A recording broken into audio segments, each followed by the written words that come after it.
It is better to conquer yourself than to win 1,000 battles. Then the victory is yours. It cannot be taken from you. Buddha. Have you ever felt that quiet ache in your chest? The kind that creeps in, not when you're surrounded by strangers, but when you're all alone with your thoughts?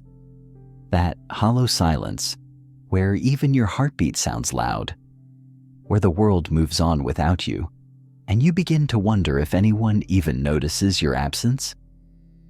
Loneliness isn't just being without people. It's feeling disconnected from everything, even from yourself. But what if I told you that this very feeling, this heavy silence you're carrying, is not a punishment? It's a sacred doorway. In Buddhism, solitude isn't something to fear or fix. It's a mirror, a teacher, a path. Because when all distractions fade and you're left with just your breath and your mind, something remarkable happens. You begin to remember who you really are beneath the noise. You begin to return to your essence. And in that quiet return lies power, clarity, and peace. In this video, we're diving deep into 5 powerful Buddhist lessons that will transform the way you view loneliness.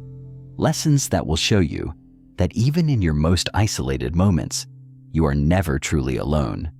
You're simply being guided back to yourself. Lesson 1. Solitude is not emptiness. It is the presence of self. One of the most misunderstood feelings in human experience is the weight of solitude.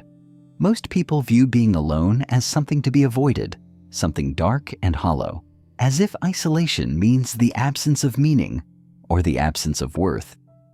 But in the teachings of Buddhism, solitude holds a sacred significance. It is not a punishment, nor is it a sign that something is wrong with your life. Instead, solitude is a gateway, an invitation into a deeper realm of being where your true self begins to emerge. In Pali, the word viveka is used not only to describe physical solitude, but also to express a higher state of spiritual seclusion.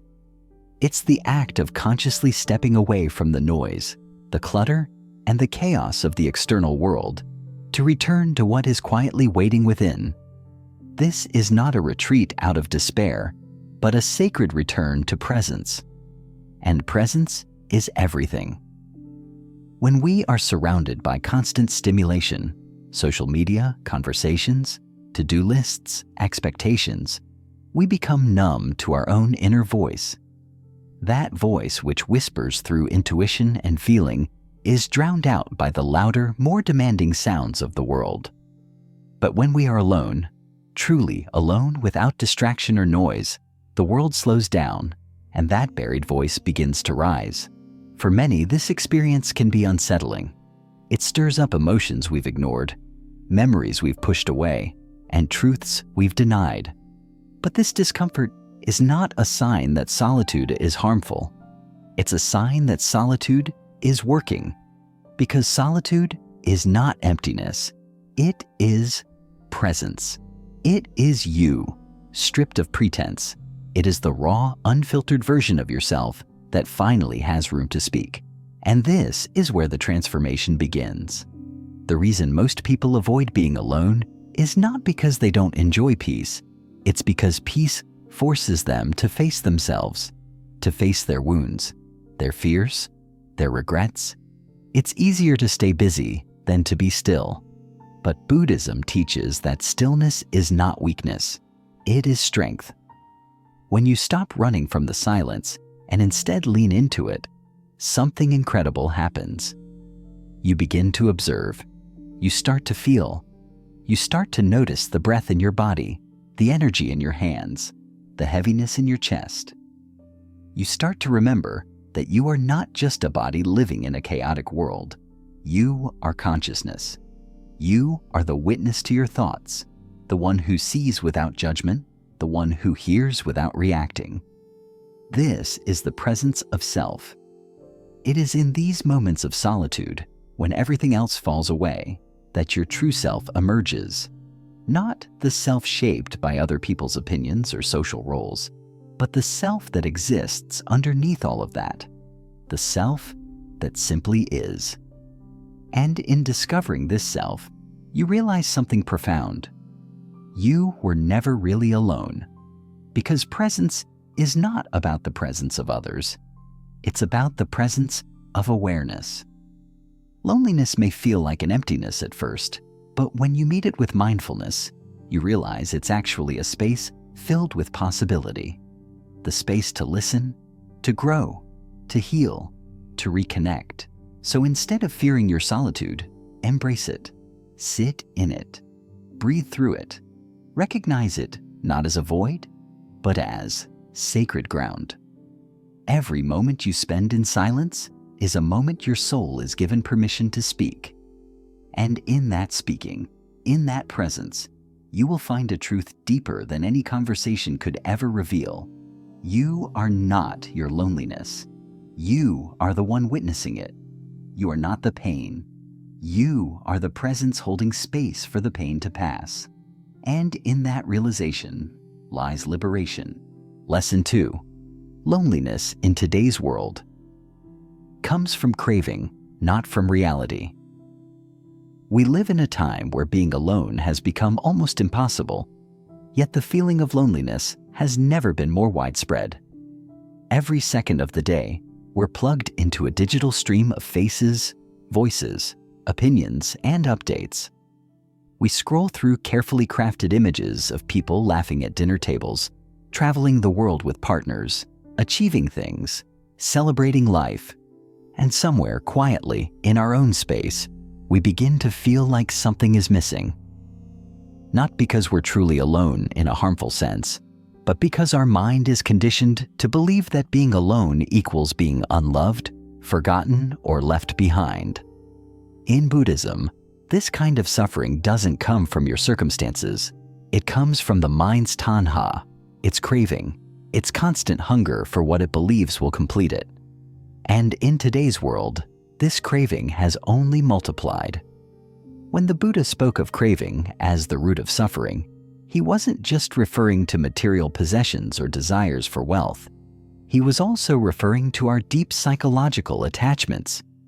In our time, one of the most powerful forms of craving is the need to be seen, the desire to be validated, the thirst for connection that constantly looks outward rather than inward. We crave text messages to reassure us. We crave likes and comments to feel important. We crave attention not because we are empty, but because we have forgotten how to be full in ourselves. This modern loneliness is not the result of physical isolation. It's the result of emotional disconnection from our own essence. Social media has taken this craving and magnified it into a daily cycle of silent comparison. You log on and see someone with their family, someone else with their lover, another person achieving success at a young age, and suddenly your own life feels insufficient. You weren't lonely before, but now you feel like you're missing something. You feel like the silence in your room is proof that something's gone wrong. But Buddhism teaches that this is an illusion. The pain is not coming from your circumstances.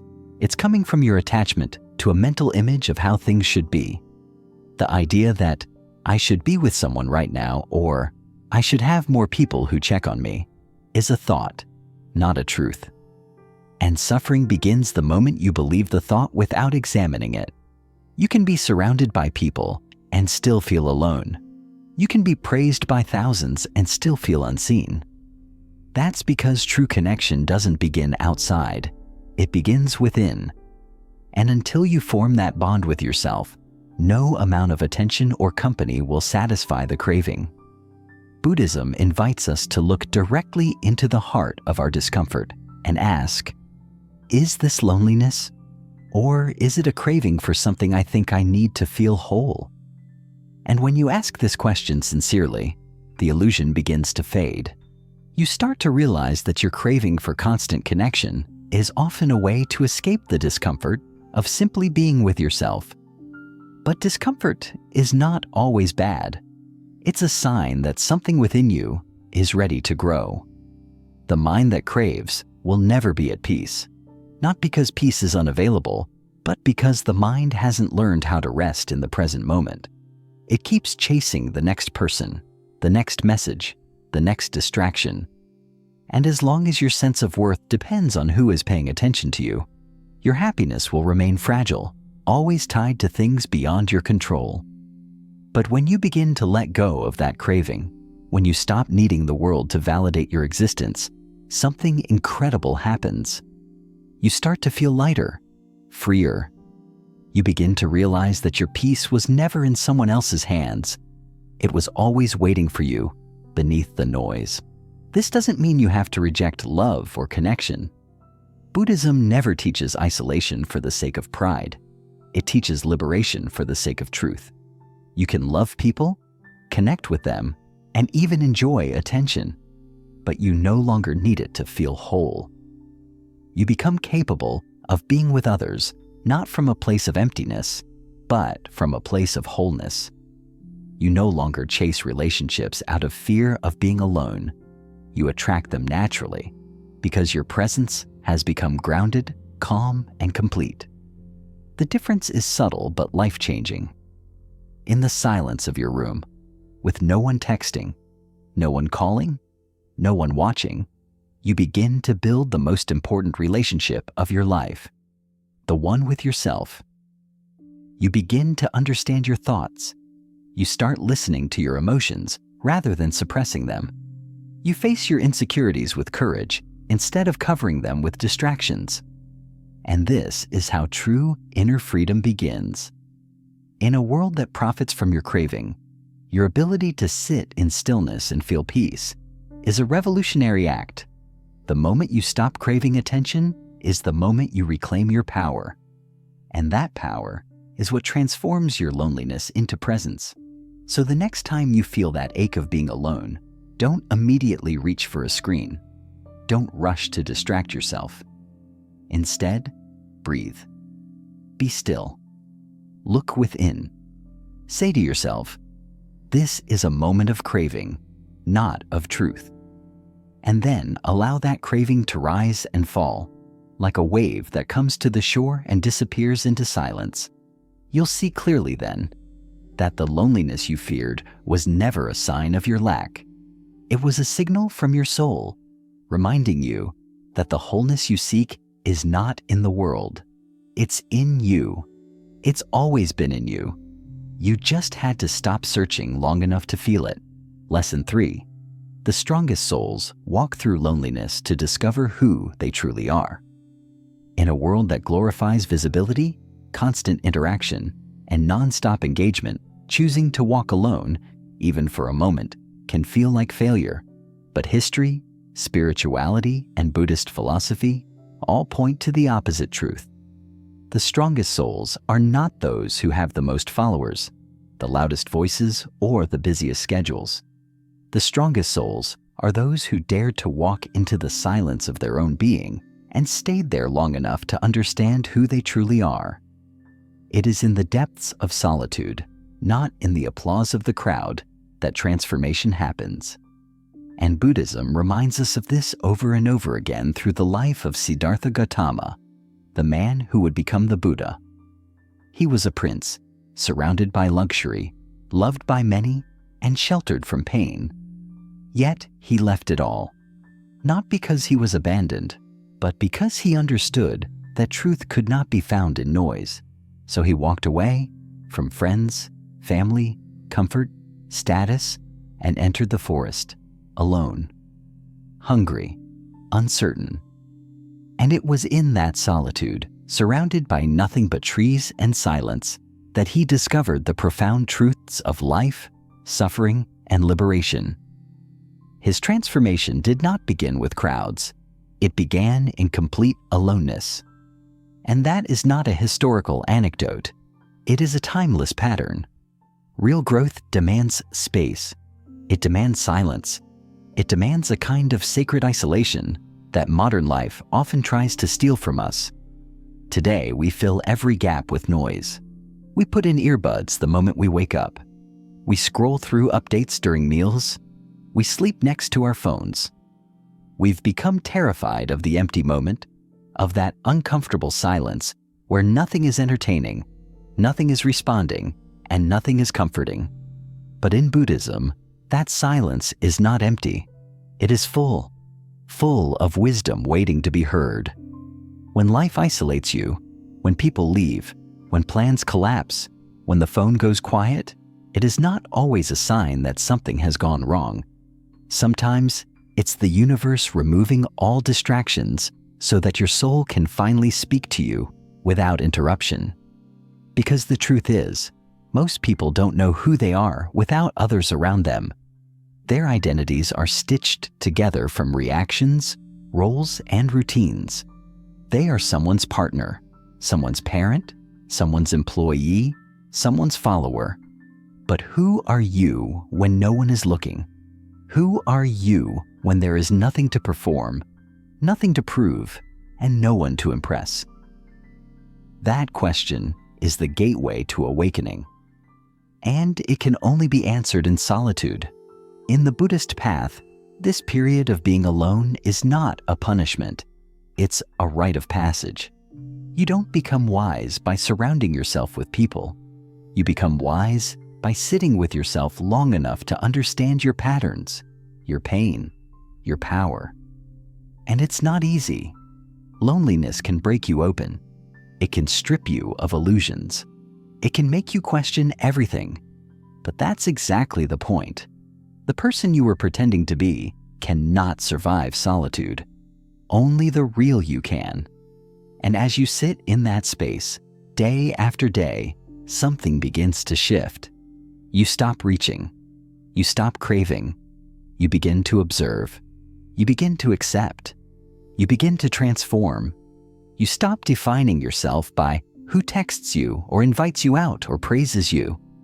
You begin to feel a strength that doesn't rely on approval, a peace that doesn't depend on noise, a joy that rises for no reason other than the fact that you are alive and aware in this moment. This is the gift of walking alone. It builds an unshakable foundation inside you, a foundation that will carry you through every season of life. When storms come, you will not be shattered, because you know who you are without the world. When people leave, you will not fall apart, because your sense of self was never built on their presence.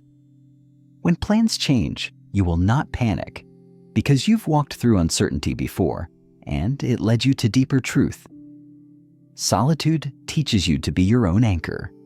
And once you have that inner anchor, the world can no longer control you with silence, rejection, or absence. So if life has placed you in a season of loneliness, don't rush to escape it. Don't fill it with noise. Don't numb it with distractions. Sit with it. Learn from it. Let it shape you. Because sometimes the universe hides you not to hurt you, but to prepare you, to strengthen you, to reveal to you the version of yourself that only solitude can awaken. In a society addicted to validation, the one who walks alone and finds peace becomes untouchable. And that is the kind of power Buddhism calls real liberation. Not the power to control others, but the power to master yourself. Lesson 4. All feelings are temporary. Even this loneliness will pass. In the heart of Buddhist philosophy is a truth so quietly profound, it could change how you experience every difficult moment in your life. Anicca, the principle of impermanence. Everything without exception changes. Every thought, every feeling, every situation, no matter how powerful or painful it seems, is temporary by its very nature. It will come and it will go. And yet, when you're in the grip of loneliness, when your chest feels hollow, when your days feel endless, when your nights feel like a vast, cold silence, the idea that this too shall pass feels distant, almost unreachable. You may find yourself thinking, I've always felt this way, or maybe I'll never feel whole again. But this is not truth. It's illusion created by the weight of the present moment. Buddhism teaches that we suffer not because of the emotion itself, but because we believe the emotion will last forever. We identify with it. We let it define us. We let it convince us that this is who we are and this is how life will always be. But the deeper truth is this: loneliness is not a permanent identity. It is a temporary visitor, and all visitors eventually leave. In today's fast-paced and overstimulated world, we are conditioned to avoid discomfort. We are taught to push away pain, numb it, distract ourselves from it, or cover it up with superficial pleasure. The moment we feel even a flicker of unease, especially loneliness, we reach for something to fill the gap. Our phones, a screen, music, food, conversation, anything to drown out the silence. But in doing so, we unintentionally train our minds to believe that loneliness is dangerous. We create a pattern of escape that becomes so automatic we forget how to sit with ourselves. But Buddhism invites us into a different relationship with pain. It doesn't tell us to suppress it, deny it, or escape it. It teaches us to observe it, to allow it, and ultimately, to understand it. The Buddha compared emotions to clouds in the sky. They drift in, sometimes dark, sometimes light, but they never stay. They are not the sky itself. They are passing conditions. The sky, vast and open, represents your awareness. It is always there, untouched by the weather passing through it. When you feel lonely, it may seem like the loneliness is all that exists, like it stretches infinitely in every direction. But it's only a storm, and no storm, no matter how fierce, has ever been permanent. The clouds may thunder and pour, but eventually they part. The sun returns. The sky remains. But here's what we often miss. The pain of loneliness is not just in being alone. It's in the story the mind creates around that loneliness. The mind doesn't simply say, "I am alone right now." It begins spinning narratives. No one cares about me. Everyone else is loved except me. I'll always feel this way. These thoughts are not facts. They are interpretations, conditioned by past wounds, unmet needs, and cultural illusions. And if you believe them without question, you deepen your suffering. But if you sit in mindfulness, if you watch your thoughts as they arise, like clouds crossing the sky, you begin to realize they're just thoughts. They have no power unless you feed them. And slowly, gently, you begin to reclaim your peace. This is why Buddhist practice emphasizes vipassana, the art of seeing things as they really are. When you sit quietly, breathe deeply, and simply observe your feelings without resistance, without judgment, without trying to change them, you open a space of deep clarity. You begin to notice that loneliness is not constant. It ebbs and flows. Sometimes it feels sharp. Other times it dulls into the background. Sometimes it leaves entirely, even if only for a moment. And that moment is proof. Proof that it's not forever. Proof that it's not who you are. It's just something passing through you. In fact, the more you allow it to be, without panicking, without rushing to fix it, the faster it begins to shift. Not because you forced it, but because you stopped clinging to it. The mind that clings to pain keeps it alive, but the mind that observes pain without grasping allows it to transform. It's like holding ice in your hand. If you grip it tightly, it burns. But if you rest it gently in your open palm, it melts, and beneath that melting, something extraordinary happens. You begin to hear the quiet voice of your soul, not the one shaped by fear, but the one rooted in truth. It tells you, you are not broken, you are not forgotten, you are growing. Sometimes the pain you're feeling is not there to punish you. It's there to purify you. It's there to burn away old illusions. It's there to guide you back to yourself. And that journey, as painful as it feels, is sacred. Because once you've sat with loneliness and survived it, once you've breathed through it and watched it pass, you gain something no one can take from you. You gain inner strength. You gain spiritual clarity.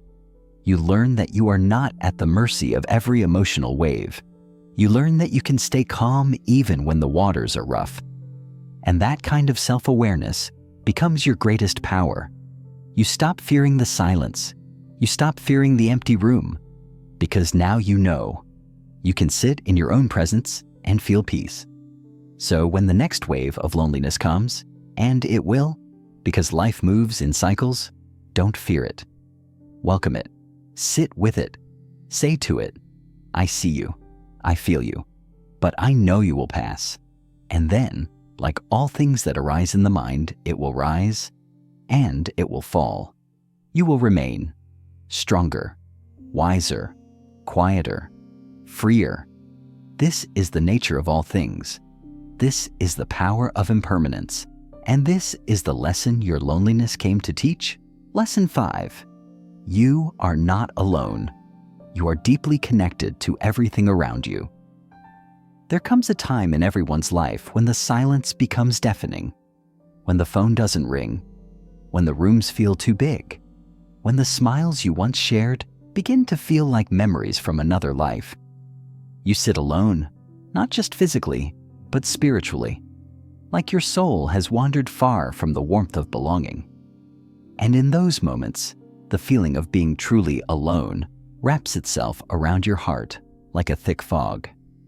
It becomes hard to breathe, not because the air is gone, but because hope feels distant. In those moments, the mind begins to whisper stories of isolation. No one cares about you. You don't belong anywhere. You are separate, forgotten. And yet, Buddhism offers a powerful revelation that pierces through this illusion. You have never truly been alone, not for a single moment of your existence. That idea, simple on the surface, holds the power to dissolve the darkest corners of loneliness when fully understood. At the heart of Buddhist wisdom lies the truth of interconnectedness, known as pratyasamutpada, dependent origination. This principle teaches that everything arises in dependence upon multiple conditions, and nothing exists in complete isolation. You are not a lone star drifting aimlessly through space. You are a product of everything. The breath you take right now is not just yours. It is shared. It is the same breath inhaled by trees, passed through oceans, carried across continents, exhaled by animals, and infused with the essence of all life. The food that nourishes your body was touched by soil, rain, sun, and the hands of unseen workers. Your heartbeat echoes the rhythm of life that pulses through every living being. And even the thoughts in your mind have been shaped by generations, cultures, languages, and unseen energies. You are not alone. You are a living, breathing thread in the intricate web of existence. But today's world has made it easy to forget this. We live behind screens, in rooms that are physically close, yet emotionally distant.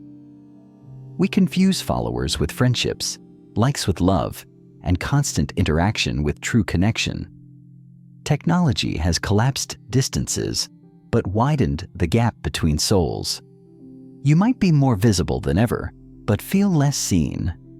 More accessible, yet more disconnected. And so, when the silence falls and the messages stop, it feels like proof that something is wrong with you, that you are disconnected from the world. But this is a lie. The disconnection is not real. It is a perception created by the modern mind, an illusion born of comparison, busyness, and a loss of presence. Buddhism teaches us to return to the present moment, because only in this moment can the illusion of separateness be broken. When you sit in stillness, when you breathe mindfully, when you truly look at what is around you without distraction, you begin to see that everything is touching everything else. The tree outside your window is not just a tree. It is a silent companion, exchanging breath with you, rooted in the same earth you walk on. The sunlight on your face is the same light that has fallen on saints, sages, wanderers, and warriors throughout history. The silence around you is not empty. It is full of movement, vibration, and invisible support. There are millions of processes happening within your body and around your body, keeping you alive every second. You are not abandoned. You are sustained. Even your suffering is not yours alone. The pain of loneliness that you feel has been felt by millions before you and will be felt by millions after. That's not meant to diminish your experience, but to remind you that you are not cursed. You are human. You are walking a path that every awakened being has walked through darkness, through isolation, through the illusion of separateness, until they came to the deep realization that they were never truly alone, that the universe itself was walking beside them the entire time. And so it is with you. When the Buddha sat beneath the Bodhi tree, he did so alone. He was not surrounded by crowds or loved ones. He sat in silence. And it was in that profound stillness that he awakened, not to more loneliness, but to the truth that he was inseparable from all life. He saw himself in every being and every being in himself. That is the vision Buddhism offers you. You do not have to be surrounded by people to be connected. You do not have to be in love or liked or constantly busy to be significant. Your existence itself is proof of connection, proof that life wanted you here, proof that you are a part of something greater. Try this. The next time you feel alone, take off the headphones, put down the phone, step outside, feel the earth beneath your feet, close your eyes, listen, not just with your ears, but with your whole body. Hear the wind moving through the trees, feel the pulse of your breath. Watch a single ant carry its weight. Feel the rhythm of your heartbeat, syncing with the sounds around you. These are not empty experiences.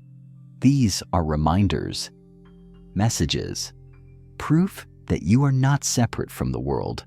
You are the world. The universe doesn't speak in words. It speaks in presence, in sensation, in subtle awareness. And when you slow down enough to listen, you will hear what loneliness tried to hide. You belong to this moment, to this breath, to this earth, to everything. And perhaps most importantly, you are connected to yourself. Underneath the pain, the doubt, the fear, there is a deeper self within you that has been quietly waiting to be remembered. The part of you that knows peace, the part of you that is calm, aware, eternal. That self cannot be touched by loneliness because it was never separate to begin with. It is the space in which your thoughts rise and fall, the light behind your eyes, the stillness beneath the noise. When you connect with that part of you, even in the deepest solitude, you begin to feel whole again, not because anything changed outside, but because you returned to your truth inside. So let this be your reminder. You are not alone. You have never been alone. You are held by the sky, fed by the earth, nurtured by breath, and sustained by life itself. Loneliness is not the truth. It is a veil. And when that veil lifts, what you will find is not emptiness, but belonging. Not isolation, but unity. Not silence, but presence. This is the final gift that Buddhist wisdom offers us about loneliness. It is not the absence of connection.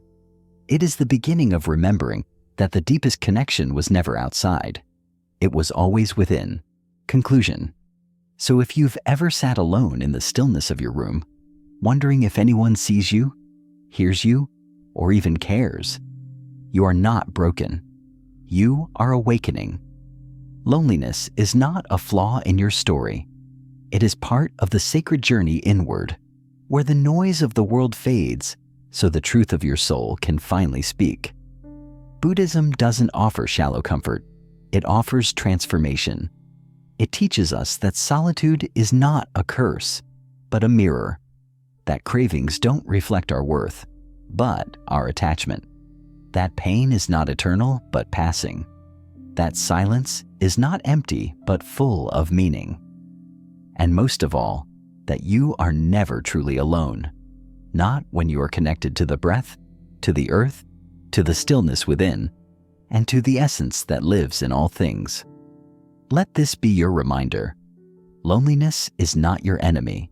It is your teacher, your path, your guide, and if you dare to walk with it, patiently, honestly, with open awareness, it will not destroy you.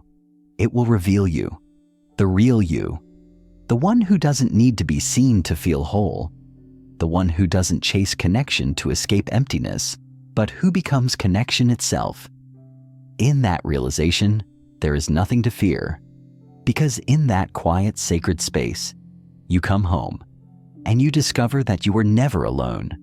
You were simply being guided back to where your power truly lives, within you.